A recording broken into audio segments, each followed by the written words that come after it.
on, everybody? How are y'all doing? Let me know in the chats. Let's see here. We got Gary. What's going on, brother man? Appreciate you for tuning in. F&A Balls.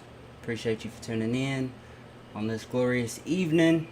Y'all let me know how you doing in the chats. Say what's up. Um, and without further ado, I'm going to go ahead and bring on our guests for tonight. Like I do at these cold-blooded talks on Tuesday evenings at 8 p.m. I try to make it every week. Sometimes stuff comes up and I'm not able to. Guests have stuff come up as well. And that's what happened last week, if anybody was wondering. Todd with TNT Balls wasn't able to make it. But we're going to get him on here for sure here in the future. Maybe here in a couple weeks. So I appreciate y'all for tuning in regardless. Mike, what's going on, brother? Y'all help me welcome Patrick to the stream. What's going on, brother, man? How you doing tonight? Let's see. Hold on. All right, now you're good. I had you on mic for a second, on mute for a second. Doing well, man. Doing real well. Sweet, man. I'm actually on location at my fireworks stand. I have a small fireworks business that does pretty well on the 1st and the 4th of every year, and it's just straight supplemental income so I can buy more damn snakes. Honestly. Yeah, man. You gotta do what you gotta do to get them snakes, because they are not cheap. That's for sure. Yeah. Especially if you like the quality ones. And from what I can see, man, you're definitely working with some quality snakes. Well, I think everybody says it, but you ain't seen nothing yet. Yeah. You got some good stuff in the works? Yeah, some really good stuff in the works. Okay. Well, to get started, why don't you just go ahead and tell the audience a little bit about yourself, introduce yourself. Nothing too much. I'm going to dig into a lot of stuff in the podcast, but, just a brief introduction to you. I've always loved reptiles. I started keeping snakes about 25 years ago. And then, I started having babies.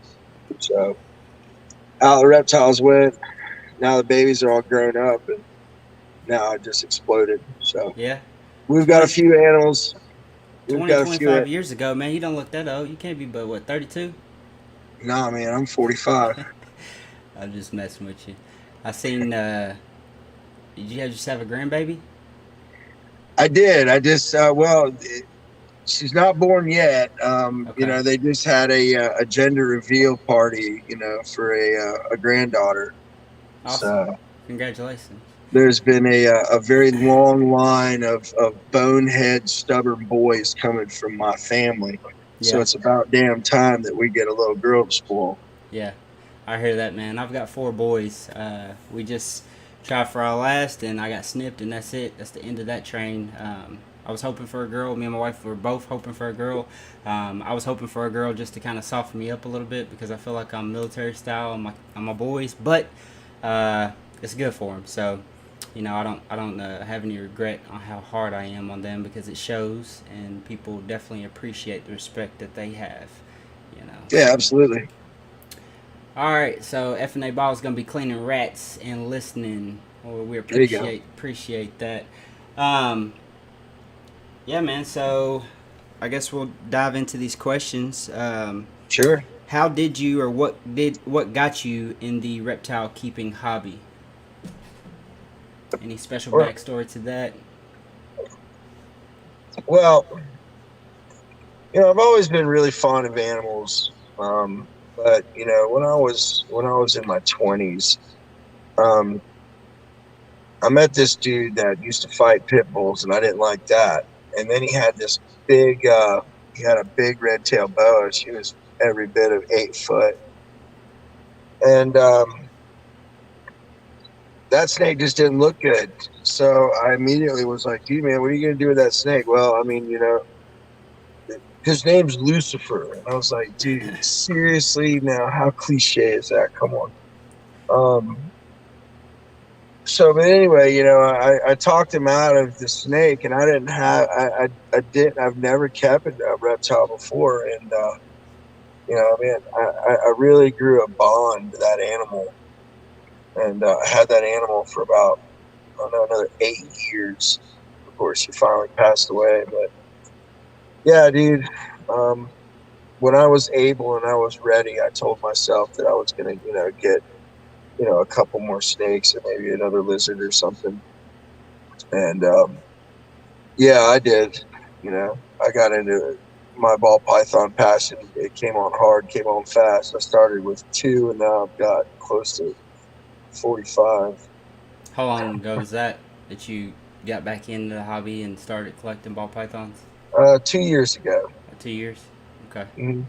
And so, did you immediately coin the name Grow Some Balls, or did that come a little bit later on? Well, I wanted to name the breeding project. I just didn't know what the hell to do with it. Right. Some a buddy of mine, we're sitting there and going over names and everything. I said something kind of stupid, and he was like, "Well, how about grow some balls? Like you're growing up ball pythons." I was like, "Dude, I fucking love it." Yeah.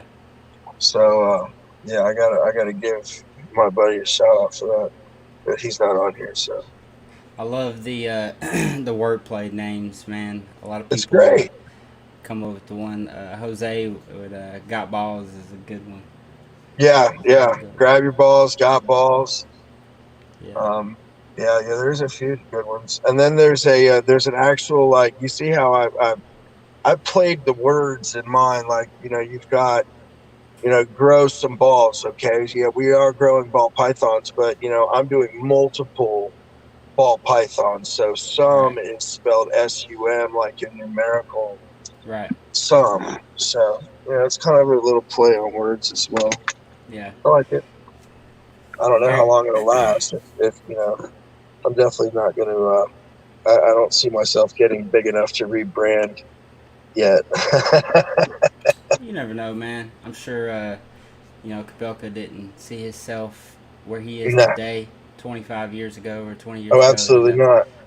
All he knew is he liked, you know, ball pythons. He liked the interesting side of breeding, and he ran with it. And he's been passionate about it and built up his legacy and business to what it is today. I don't. I don't think that it's unreasonable for anybody to say that they can't be him in that amount of time, because I mean, just think about how large and how much and how fast it has grown, even in the past 10 years. You I mean, know, look at Miguel came in, always evolving. yeah. He came in, what, 3 years ago, three, At this somewhere point, it's through about three, five. Yeah, dude. yeah. When I I mean, started 2 years ago collecting, it was right at three. And I I mean, remember that he was just still goes to getting show heat. you hard work and dedication pays off. Period. Yeah, for You sure. know, and a bunch of money to invest. Yeah. Oh yeah. I actually talked about this with man. I'm trying to remember who it was. If it was Kyle, I can't remember. But they actually um, talked about the specific number, which you're able to see in his Patreon. He gives you a breakdown of how he invested and how much he invested, and it's not as much money as you would think. Really? And he goes on to say that he would have been able to get to where he is today with only half or a quarter of that investment. So, I don't think it takes a huge. I'm not saying a huge amount of money. Of course, $50,000 to anybody is a huge amount of money, but it could be done. With $50,000, as long as you play the Oh right yeah, genes and absolutely. know, what he knows today on day one. You know what I mean? Oh So yeah, knowledge absolutely. is everything in it. Gary And with Refer Reptiles. Go ahead. when I decided that I was really going to jump into this whole the breeding game, number one, I pretty much got a male and a female ball python, and let them have a clutch, pretty much just to see if I could actually do this, you know. And then she had 11 eggs, and all of them are healthy. All of them lived. They all went to, one's going to you actually. Yeah. Got and a OD female. OD Yeah. female. Yep. So, real quick, I'm gonna catch up on comments and then I'll kind of touch in on that. Gary said that COVID gave us all a push, and ain't that the truth? There was Oh a yeah, brother. major boom during COVID. Hella Heat Morphs, what's going on? Appreciate y'all for tuning in. They also said in 3 to 4 years, people everywhere will know my name. I promise this, and that is the attitude to have. Here. I love that. So, for a lot of people that know me or talk to me constantly, they always ask me like, where are you finding these people at? Where do you find the people to bring onto the podcast and this and that? Generally, it's people I've had interactions with from just post comments or messaging, sticker swaps, or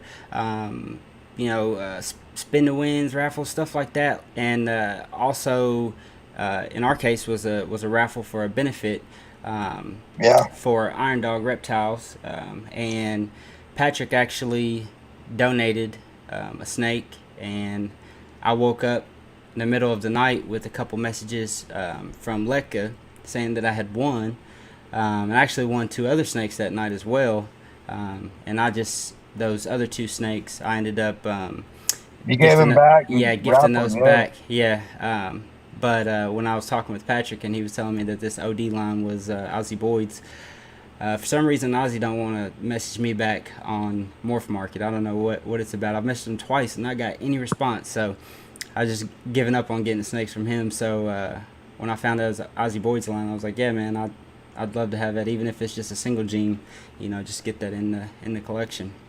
So that is how me and Patrick's backstory and how I got in contact with him, and we've kind of just been communicating back and forth about the snake and when to get her shipped, because I'm in Kentucky and you're in Florida, right? Yeah, I'm out here in shorts and flip-flops right now. Yeah, you're in beautiful weather right now. It's actually not bad here, man. Yesterday it was in the 60s, and it was crazy. Really? But still, I wouldn't ship anything this time of year.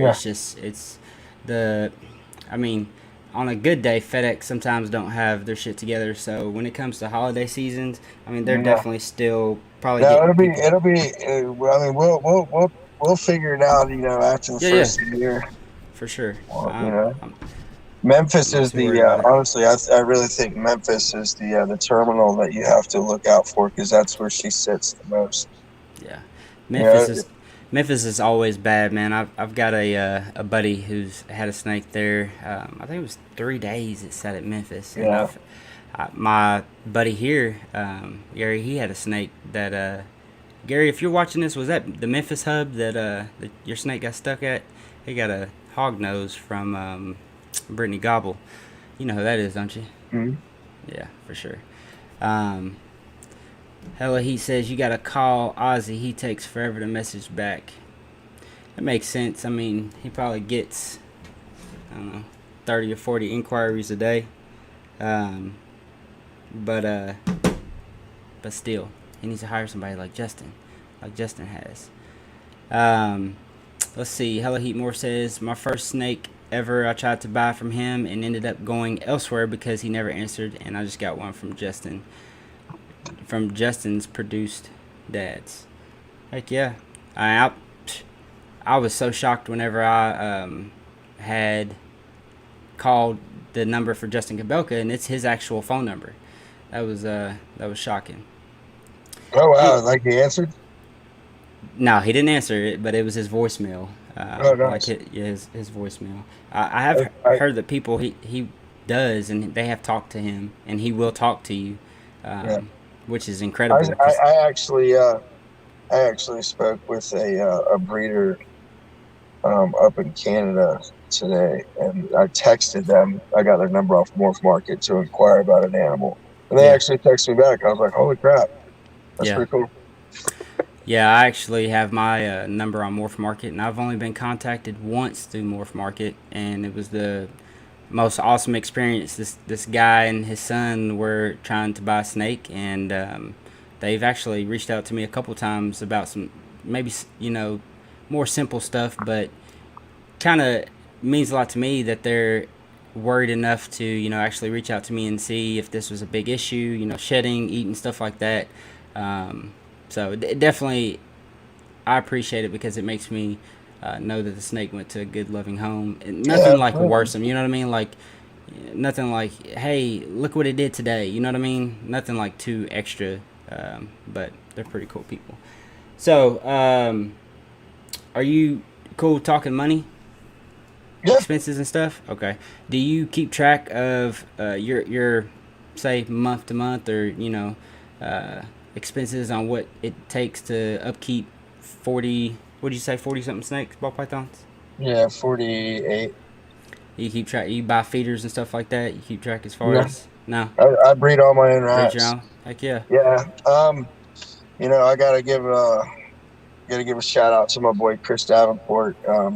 He D's balls. These balls. He Yep. he um he supplies all my N1 hemp, the rodent substrate, all my rodent rocket fuel. If y'all do breed rats, man, check his stuff out, dude. My rats are beautiful. I just had 250 babies drop. So And that's the bedding, right? well, the bedding is the N1 bedding. It's a hemp bedding and hemp and rice husk. Mm. And the rodent rocket fuel is it's just like in Missouri. I mean, it's got the same crude fat. It's got a little bit more vitamins and proteins. I mean, it's really really nice. Okay. The only thing I can say that I've noticed a difference, it might have a little bit more. No, it really doesn't. No, it really doesn't. I can't say anything bad about it. What is that running? Is it sold in 50-pound bags or? Yeah, and it's cheaper than Missouri. Yeah. Okay. So I mean, if you're on the East Coast, he can come see you. Um, Hello Heat Morph says, does that rocket fuel work with ASFs? Like a dream. I if I had a real problem with my ASFs lately. With just not producing, eating their young, all that stuff. I switched them over, and I'm sitting on, like I said, I mean, I've got 250 babies right now, and that's a mixture of ASF and just regular rats. Okay. Fortunately, ASFs are illegal for us to possess live here in Kentucky, but I assume that they're like a mouse rat, and my mice will not stay alive on Missouri. Any Tucker, any type of rodent blend that I feed them, they will not kill each other. They are absolute cannibals on Missouri and any type of rodent blend. It's it's Uh, it's a protein Protein. deficiency. Yeah, yeah. So I switched over to doggy bag for them, and Yep. they do just fine on it. I mean, you can even supplement, with a dry cat food, just because if you look on the bag of a bag of cat food, it's like 40% crude fat, or Really, I'm sorry, 40% crude protein. protein. Yeah, Yeah, and I mean, yeah, like it's almost the same as putting a damn steak, a T-bone in with them and just letting them gnaw on it. yeah, yeah. The rats do fine on Missouri and Tucker. Really any type of rodent blend, but and I don't really like feeding them the doggy bag, but the mice they absolutely Yeah, do they did not. say. It seems like because it's to me maybe because they're a smaller animal, they've got a higher metabolism. I don't know. Yeah, It just seems like they do need something with a higher protein count. yeah. And Gary said you don't have to have a bunch of money, you just gotta grow some balls. Nah, my motherfucking dog. That's funny. I I love it. have to use I have to use Missouri along with rat and mouse seed and black sunflower seeds. Yeah, I used to mix in the black sunflower seed when I first started breeding rats for like an enrichment. I'd mix it into the bedding and Yeah, stuff like that. Now I've just got too many tubs to be cleaning. I'm just trying to get in there and clean and get out. I never really noticed a difference whenever I stopped using it. But then again, that was with the rats, not with the mice. I only breed mice for trouble feeder hatchlings, and every now and again I'll give some to my tegu or the smaller boas and stuff like that. But I absolutely despise breeding mice, man. BJ, what's going on, brother? Appreciate you for tuning in. All right, man. So we were touching on expenses. Do you know roughly as far as how much you spend on your rat breeding operation and your snakes, bedding, stuff like that, per month? The only reason I ask this question is just for a lot of the newer keepers getting into the hobby, trying to give them, this question was actually brought to me by someone that was actually curious to the people that I have on here to ask them, about how much they may spend with varied size collections from, 20 to 200 snakes, 40.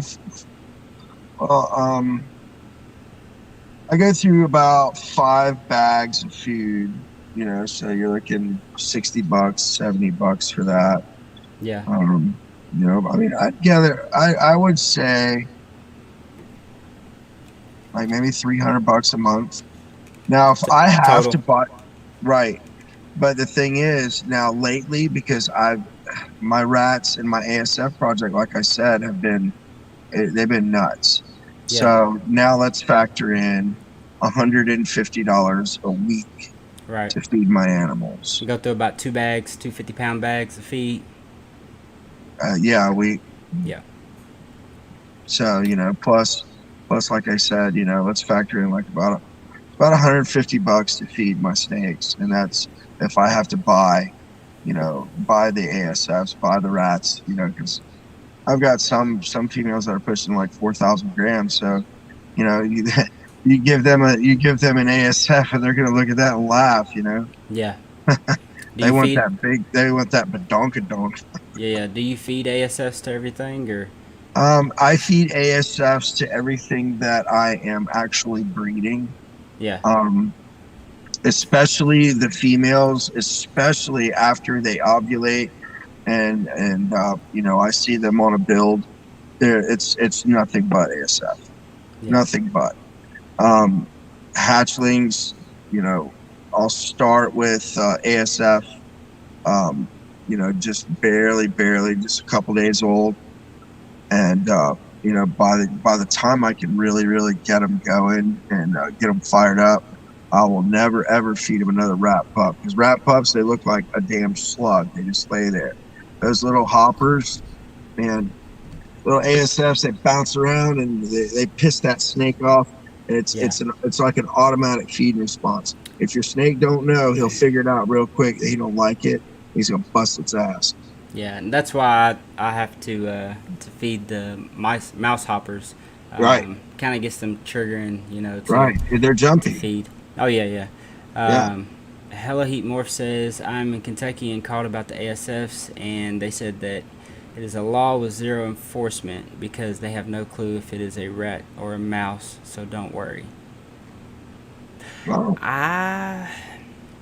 That's true. Because I hear it's fine per ASF. I mean, do you? I'm not knocking you one bit. I don't know. I don't know if my luck's that good to where I wanna try it. Maybe not. I don't know. I just personally think you get better results, better growing results. But I mean, it's a better rodent across the board, I believe. Yeah, I think that's been proven by a lot of breeders that have fed all different types of prey, and the ASFs are definitely. I don't know exactly if it's that they hold more of the nutrients or the nutrients value is better.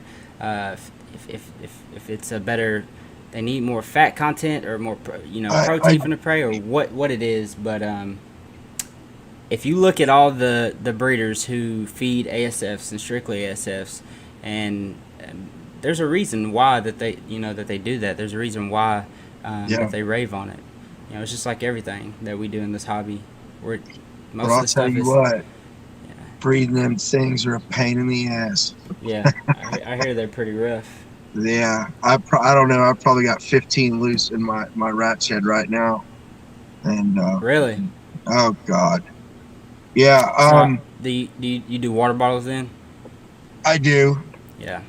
I do. I had one loose for like 24. Gary, how long was that? I mean, it was probably a day, maybe a day and a half. and he chewed a hole in the water line. Um, Oh no, during the summer, last summer, I had about a 6 foot rat snake get into one of my tubs, pushed his way in the tub, and ate two of the ASF. Now there was a whole, I mean, a huge colony. It was like 30 of them, and he let all of them out. I came home to a fat snake and no ASF. huh, Um, immediately shut the door. I was able to catch 10. of the Like, ASFs. yeah, I caught 10 of them, and of course I had to rebuild that colony. But Yeah. yeah, I mean, I made a video about it on Instagram. I was like, look at this fat little shit, Yeah. belly full of my ASFs. Were you just setting water out for them and them eating food out of the food tray? No, I went in there and actually caught them by hand. No, I mean the ones that are loose. I'm about to start glue trapping their little asses Yeah. because I got a feeling that a couple of those are females that are loose and pregnant. The last thing I want is a bunch of damn babies running around there. So it's either that or I don't know. We'll figure it out. I get a That's rat al- terrier. that's I get a always- rat terrier. I get a rat terrier like Jessica Becca's got. Yeah. That's always been one of my biggest fears with the rat breeding is coming into a bunch of them being out and destruction, man, destruction. I mean, That the other day, that was the first time that has ever happened. This coming February will be 2 years. Yeah, I think it'll be 2 years that I've been breeding rats, and I've not had any escape, and it's crazy. really, Yeah, it's crazy. And that hadn't had any chew water lines, so that was like, it was almost like I thought that it wouldn't happen to me, but you can't do that. Can't do that because anything is possible. April, appreciate you for tuning in. yeah, I'm actually about to get done with the water bottles. Go to all brass nipples. I grab don't know the how you pet do that, systems. man. Besides the sound, filling them up. How many? Do you have very many racks as far as tubs goes? That you're having to fill those bottles up? Does it take you a pretty long time? I mean, I just plan ahead. I've got plenty of bottles, and I'll fill them all, and then So you got swappers. Go ahead Oh, and yeah. have some filled up. Oh, yeah. Put them in there. I got you. Yeah, because I mean I work crazy hours, so I might be having to come home at 1 o'clock in the morning, fill water bottles. I'd just rather know that I can just walk in there and swap that sumbitch out and get home and go to bed. For sure. So yeah. So currently, are you only keeping ball pythons or any other species? No, I actually have a boa. Yeah, that's it. My Beardy, my poor Beardy, he passed away about 3 months ago. Man, sorry to hear that. I got him. I rescued him. from 2 kids that just didn't know what the hell they were doing. Spent like $1,000 on him, fixing him up in the hospital and everything, and then had him back at the house for a few months, and he just never got out of it. So maybe it was just best. I knew he was suffering, that little guy. I tried to make it better. What do you have, NBD?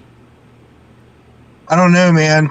I don't know. My doctor didn't know. I mean, at first it was just like he was almost like he was bromating, but super lethargic, didn't want to eat, didn't want to do anything. They had him on an IV drip. He was super emaciated when I first got him. He was real deformed. And then they had him in an incubator for a few days in ICU, and he got out of it, and he looked good, but he still wasn't active. He wasn't a happy lizard, if you will. Yeah. It's like he was just he didn't want to live. Did you notice any yellow spots underneath his belly or around the tail or anything like that? No. I'm talking about the yellow fungus. Yeah, he was super healthy. You got a clean bill of health from the doctor. The doctor's like, dude, it's almost like he don't want to live. Like he's depressed. Wow. Just damnedest thing I ever saw. But, April says you can't win them all, bro. No, you can't, man. if you did what you could for them, that's all you can do.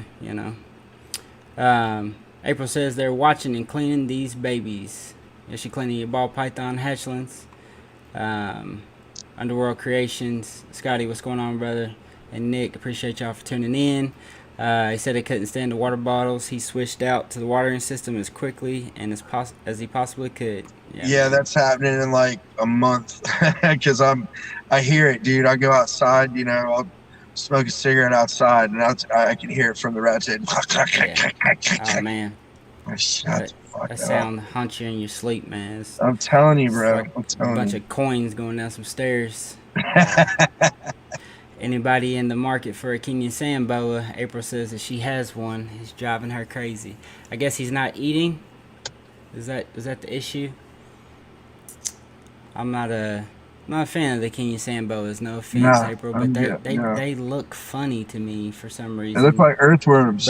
But they're cool in their own capacity. Yeah, I mean, I just don't want to own one. Yeah. Not for everybody, that's why there's different species and everything like that. So you said you had a boa BCI? Yeah, I know. I've got a Colombian redtail. She's 7 foot. Her name is Princess Leia. Actually, I just rescued her too. Do you know if she is a BCI or BCC as far as if she's a locality or just a Colombian? BCI. I think she's just Colombian. She just looks regular as all get out to me. I got you. Just like a normal. But she's pretty. And she's very well behaved. Super, super chill, man. Just like, just another animal that I was like, dude, what are y'all doing? I mean, y'all got a basking light on this fucking snake. I mean, yeah. Oh well, she won't eat, and she's she strikes at everybody, and I was like, okay, let's think about this. You have this animal, basking light, no hide, on the ground, and there's 8 pit bulls in this house that are running by, scaring the shit out of this fucking animal like nobody's business, bro. And you want to know why? It's an asshole. Yeah. I would be that way too. And so, I got it out and got it outside and let her stretch out. And, I ended up buying the animal from her. So I got her home, and I mean, you could tell when an animal realizes they were distressing. Yeah. You know what I mean? Yeah. I imagine she's not trying to bite anymore. Dude, I mean, you could sit there and scratch her under the chin and she'll lean into you. Yeah. I mean, no, man. She's sweet as pie, dude. Yeah. A lot of times people message me and like, man, this snake's just an asshole. The snake is just, it just doesn't like me. The snake is just this or that. And I'm like, well, I don't know what to tell you, but other than the snake does not have personal feelings towards you, and does not think that, it doesn't not like you. You know what I mean? You're just another. I don't know how to say this. I don't want to offend people who. Well, yeah, but at the same time, when they realize that you're not a threat, they don't bite you no more. Yeah, I've got 3 6-foot boas right here, 2 of which are over 6 foot, and I walk past them multiple times a day. My kids walk past them.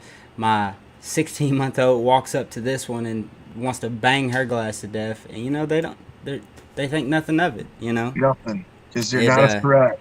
Yeah, they know you do not want to hurt them. All you want to do is hang out, and boas. I mean, boas. To me, that's like a family snake. That's something that everybody can really, really fall in love with, dude. Yeah. I mean, boas. I mean, I don't care what anybody says, dude. I really think you can get, an emotional attachment, build a bond with a boa. Oh yeah, 100%. And I don't disagree, and I think that it can be mutual. Fuck yeah. But I don't. It's not that I feel like the snake is like a dog in a sense of I love you, but I do think that they will enjoy or learn to tolerate the enrichment that you give them by getting them out, and they associate that with you being around. So yeah, 100%. I could see how I mean, people. and you think about it. When you come around your animal, about around one of your boas in a vision enclosure or something that they can see into, and or see out of, and they start standing up. They sway back and forth when they see you. These are all Yeah. signs that they're excited. They're Oh yeah. excited to see you. Yeah. So, it's body language. Yeah. I Yeah. mean, it's to me. I mean, I find it very, very fascinating. You Yeah. know, it's I agree. it's not a stupid, cold-blooded animal. These are actually these are very, very smart individual animals. They are smart. They are smart. I don't think that they have the intellectual capability of like a monitor or even Oh a hell bearded no! dragon, or the lizards, and other reptiles for that matter. But they're definitely not dumb, and are skilled predators for sure. All right. So would you say that as far as your favorite, all time reptile to keep, what would that be? Ball pythons? I don't think I've had it yet. Don't had it yet, really. No, I've not because had that answer. you know, well, due to the fact that I have owned iguanas, I've owned monitors. I have not owned a tegu, and tegus are really frowned on down here in Florida, but I don't give a shit. I'm gonna own a tegu. Um, Hey man, I love mine. I hear that they are just some really, really, She's really awesome. cool animals. She's awesome. So next time we do one of these, ask me that question again, because For I'm sure. telling you, For sure. I really So don't so, think so that what is that? Is that a fine, or is that a your shit gets taken, or what? well, I think you can kind of A permit? I think you can get a permit for one, but I also believe that you can, if you can just prove to them that, look, man, I'm not letting my tegu go. My tegu runs around the yard and he comes in the fucking house with me at night. Yeah. I think that's what their big issue was. Um, the bad thing is, like in my town, where I live in Fernandina Beach, um, somebody let a tegu go, like this monster tegu. This thing was just huge. And as soon as they started scaring everybody down here, saying, "Oh, well, you can't own a iguana or a tegu," this dude just lets his tegu go. And me and a buddy of mine, it's still over there at his house. We tried to go get it, and my buddy beat me to it. So He caught it. yeah, he caught it. And Uh, it turns out it was a tegu that my buddy gave this guy. And so it was like, well, I just got the animal back, so no harm, no foul. do you know But who Crutchfield is? The oh breeder? yeah, Tom Crutchfield. Is he down there towards your way? Yeah, Tom Crutchfield is down in Deerfield Beach. It's about Yeah. 4 hours south. But yeah, I He's got tegus, definitely don't he? I think he's got just about every damn thing Yeah. that has four It's legs. unfortunate. I seen a video earlier today. Excuse me, about his animals got a lot of his Yeah, I'm enclosures got telling you, man. vandalized, and animals got killed, and a bunch Yeah, of dumb and, stuff, and man. well, there was a few people down there that that reptile keepers that all had similar break-ins. Yeah. And it's some punk ass kids, and I'm telling you, these boys down there aren't playing. Tom Yeah. Crutchfield might be an old man, but that Yeah. that money can touch you. You know what I mean? Well, I mean, come on, man. Just you know how it is with a lot of these reptiles. Like, yeah, anybody can keep and hold and breed ball pythons. You start getting into some of these crazy ass things like rhino iguanas that can, or crocodile monitors that will straight up, I mean, do some damage. You gotta be brave, man. You gotta have some balls on Yeah. you. Um, and those guys, I mean, they don't want none. That's for sure, No. 100%. Lekka, what's going on? Appreciate you for tuning in. Um, let's see here. We'll catch up on some comments. So you hate the lab rat cages and water bottles. Yeah, those aren't the best. April says she thinks that the balls have personality. They are so different, and they all have different personalities. They know us, and each one of us have a different way of showing the love. I definitely think that they're individuals, and they definitely have different ways of doing everything and personalities. So I agree with you 100%. All right, man. So we talked about your favorite all-time reptile to keep. You don't know if you've kept it yet, and how many snakes you have. What are some common husbandry or feeding mistakes that you come across in just inexperienced breeders and keepers?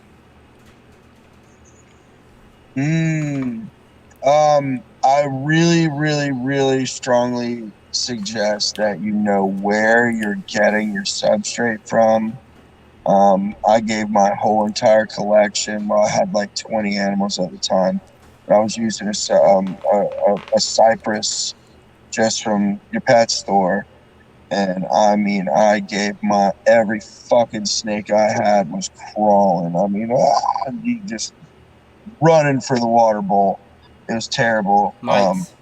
Oh yeah, bad. That was a So, bad case. so from my understanding and the way that I understand how mites as a parasite and having to have host and how they work, those mites originated in your pet store or the place where your pet store got the cypress. Right. More than likely, it was your pet store because who knows how long that cypress was in transition. Correct. And I just wanted to clarify that for some of the people listening because I think there's a misconception. A lot of people won't use substrate at all, and they'll just use paper towel because they feel like if they don't, then they won't get mites, and that's not the case. So. No. I switched to paper towels to get rid of the mites. And I'm getting Cocoa to Go from Chris Davenport. Shout out to East Balls again. I know where it's coming from. We can trace it all the way back to where he's getting it actually picked and made. You know what I mean? So sure. that it's chunkier than anything else out there on the market. So is that a cocoa substrate? Yeah. Nice. April says Cocoa Block for the win. That's what I use currently, Cocoa Blocks. I love it. I ain't got any real complaints about it. Other than I don't really I don't like the look of it too much with the hatchlings because it's so big. I'll typically use paper towel with them and control my room humidity. So, all right, man. So know where your substrate's coming from. Yeah, absolutely. That's a good one. What tools or resources would you recommend to expand a new breeder or keeper or anyone looking to gain more knowledge in this hobby? Watch YouTube. A lot of it. What was that again? I said watch YouTube. A lot of it. Yeah. Before I really wanted to do this, before I squeezed the trigger, I was interested, so that's exactly what I did for about a year straight. Now, granted, I had 2 ball pythons that were growing up, but you're talking about bringing lives into this world. For sure. I want everything in my power to be successful with that. Yep. To me, it's kind of like playing God. You're definitely controlling the elements, and they have almost no choice. So I want to make that. You owe it to them to know what you're doing, and that's exactly. And I get what you're saying. Go ahead. The thing that I tell like these young kids, like these little 14, 15, 16-year-olds nowadays, that are, oh well, what's this and what's that? Anyway, Google it, research it. Look it up on YouTube. This world that we live in right now is just untapped, unfiltered information. Yeah. You can find out how to build a damn bomb by watching a fucking YouTube video now. I swear to God. Now I don't know if that's true, but you know, um, it's it's it's nuts. Is what it Yeah, is. there's unlimited amount of knowledge out And there. and all you gotta do is just pay attention, bro. Yeah. I think that a lot of people need to know where to look or what to even look for. I try not to be too, I don't know, pointy in the, as far as like, you just go here, check this out, go here, because, I mean, a lot of people, they just don't know if they can try, because that's the thing, it's like freaking Wikipedia. You can literally put on YouTube any garbage that you Oh want yeah, to, yeah, and you're and absolutely right. and someone think just because you have YouTube that you know what you're talking about. I One of my buddies was over here and he was like, yeah, I was playing your YouTube video on the TV and my nephew came in and was talking this and that, and he was like, yeah, I know that guy, that's my buddy. And his nephew turned to him and was like, what, you know somebody famous? And he just thought that just because I was on the TV he was playing YouTube. I got 200 something subscribers. I'm not even a ripple in a drop of YouTube's, Infamous. ocean. Yeah. So, but that is the reality of YouTube. Um, Yeah. you know, anybody putting a video out there could be portrayed as knowing what they're talking about. Um, and I think that is a great tool, YouTube as a whole. But I think you need to, look at a bigger pie and kind of take pieces and chunks from everywhere you go and kind of relate them to other. You see the same thing 15 times in a row, and for however many videos people have said the same thing, it's probably somewhat true, or some Yeah, and portion that's of that. that's what I was just gonna say. I mean, don't watch one person. Watch Yeah, everybody, and you can kind of correlate what's fact and what's not. for sure. Um, That's kind of one of the and reasons then why. Go ahead. I'm sorry. like what I'm doing. I'm honing a craft.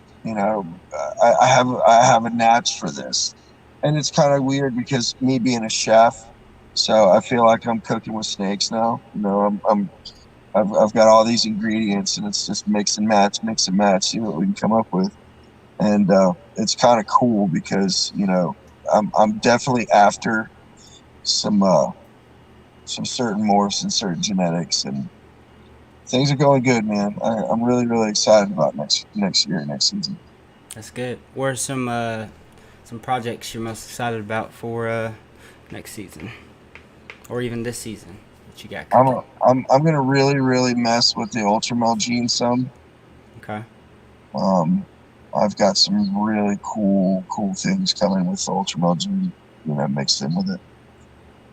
Um, I want to see a bypass pied next season. Okay.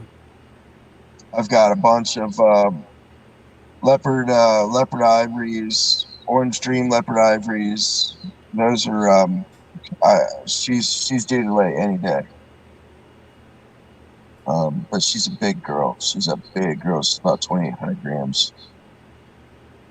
So I've I'm not super happy. I've not heard very many people talk about the bypass, and there was a girl I seen post something. So there's a highway, freeway, Yeah. dirt road, bypass, and one she said that she doesn't think has ever been done, or not that's ever been done, but she doesn't know anybody coming up a name with is Spark Spectre. And she was talking about, I'm gonna coin the name Sidewalk. And I was like, if you think no one has paired Spark and Spectre together, you're maybe not, it's possible, maybe not, because I'm gonna tell you, there were some combinations that I done last year, and I'm pretty sure I know that I hit two that had never been pairings that or combinations that had been created, and I'm pretty sure that I hit three.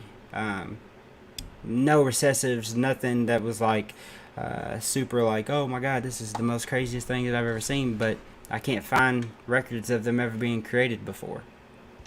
That's just how Huh. many genes are out there. Well, It's crazy. I've always loved the bypass, but Which is for our viewers who may not know that The combination? Gravel Spark. Gravel Spark. Now, I've got a Spark Hep Hide that is sitting at 1,300 grams, and Mike Porter, shout out to Mike Porter, that's my boy over in Cali. He will be sending me a visual gravel pied male after all the holiday breeze blows over. Okay. So I'm really, really, really excited about that pair. The Bypass Pied. Yeah. Nice. I love the Leopard. Anything in that whole freeway, highway. Shoot, man, even Leopard Ivory. Leopard is awesome, especially Inchy too. I've got an Inchy highway, and that boy is awesome for sure. Coming here soon, I definitely want to see a Super Cinnamon Visual Ultra Mill. Super Cinnamon Ultra Mill? Yeah. I mean, I just want to see what it does. I mean, because that's a real bright recessive.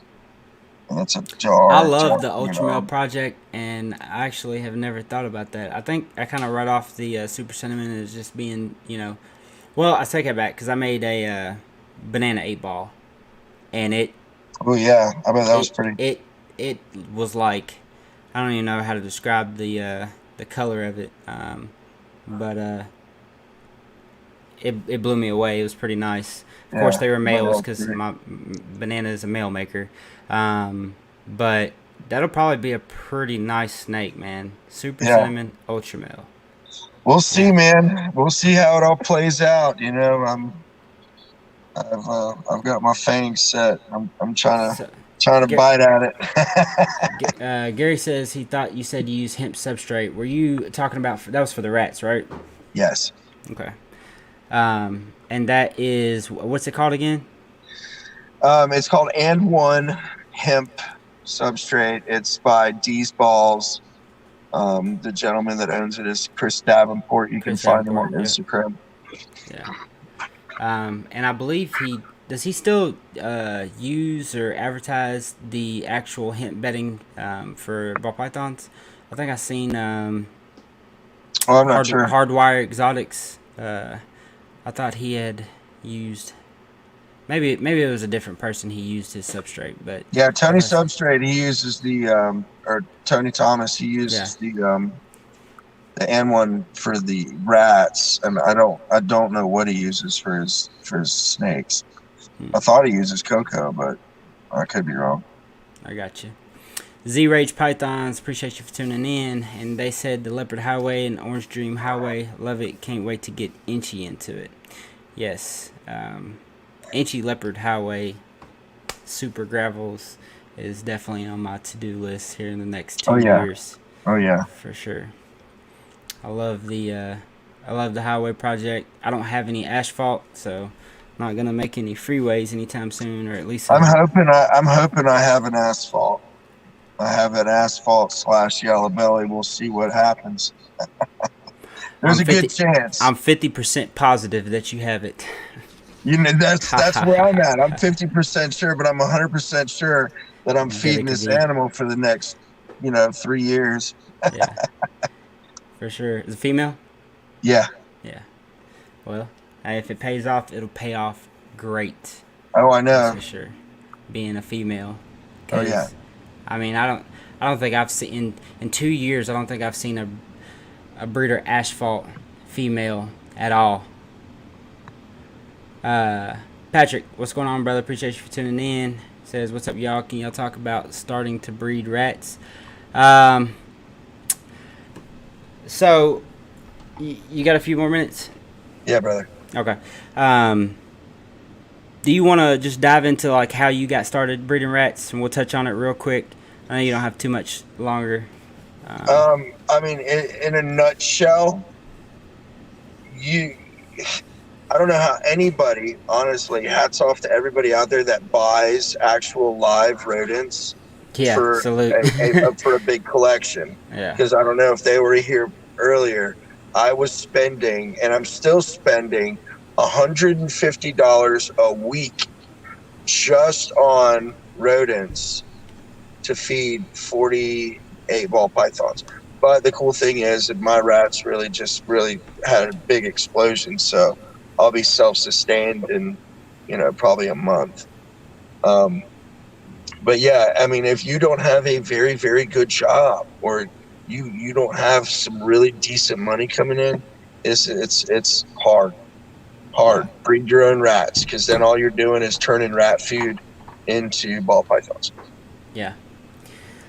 Yeah, you with rats, I mean, it's the same thing as far as ball pythons. There's a bunch of knowledge out there on YouTube, Yes. forums that Yes. you can do research on and figure out how exactly you want to do your rats. Whether you want to do colonies with pulling your females for maternity breeding, or rotating your males, having your females 3 or 4 to a tub, and then pulling your male out of that top tub or bottom tub, whichever way you want to go, or sideways, left to right, and rotating him through the tubs. And each week or every 2 weeks, you're putting him in a new tub. And this can be done in consecutive, 3 or 4 males at a time, and they're all going down, the line and hitting the next females in the next tubs and breeding them. And then that staggers you with pulling weans.